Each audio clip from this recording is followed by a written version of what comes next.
नमस्कार मित्रांनो, झी मराठी वाहिनीवर लवकरच नवीन मालिका प्रेक्षकांच्या भेटीस येत आहे. तिचं नाव आहे कृष्णा हिच्या लेकी. काही दिवसापूर्वी या मालिकेचा प्रोमो रिलीज करण्यात आला होता. त्यामध्ये अभिनेत्री निवेदिता सराफ या मुख्य भूमिकेमध्ये झळकणार आहेत असे स्पष्ट झाले होते. परंतु त्यांच्यासोबत कोणते कलाकार मुख्य भूमिकेमध्ये झळकतील हे अजून जाहीर झाले नव्हते. आता या मालिकेचा एक नवीन प्रोमो समोर आला आहे.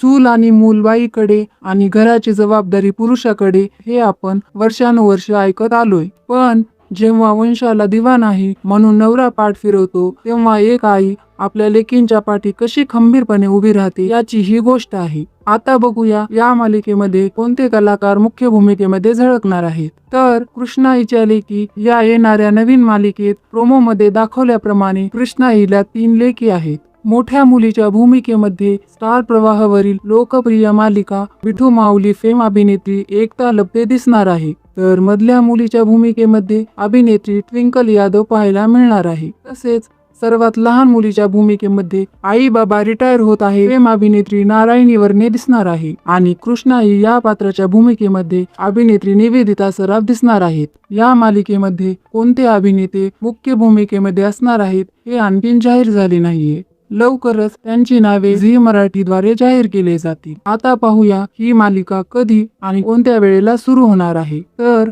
झी मराठी वाहिनीची कृष्णा हिच्या लेकी ही मालिका 15 जून पासून 7 वाजता प्रसारित होणार आहे.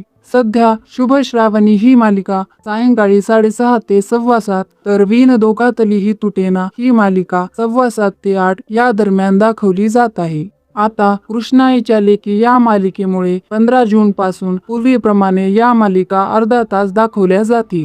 पूर्वीच्या वेळेप्रमाणे 7 वाजता असणारी शुभ श्रावणी ही मालिका सायंकाळी 6:30 वाजता शिफ्ट होईल की ऑफ एअर होईल हे आणखी स्पष्ट झालेलं नाहीये. मित्रांनो, तुम्हाला काय वाटतं? कृष्णा हिच्या लेकी या मालिकेमध्ये कोणते अभिनेते दिसतील? तसेच या मालिकेला दिलेला टाइम स्लॉट बरोबर आहे की एखादा टाइम या मालिकेला द्यायला हवा होता? तसेच शुभ श्रावणी ही मालिका ऑफ एअर होईल का की तिचा वेळ बदलला जाईल? तुमच्या प्रतिक्रिया कमेंट्स मध्ये नक्की कळवा. अशाच नवीन अपडेटसाठी आपल्या मराठी झोन चॅनलला सबस्क्राईब करायला विसरू नका.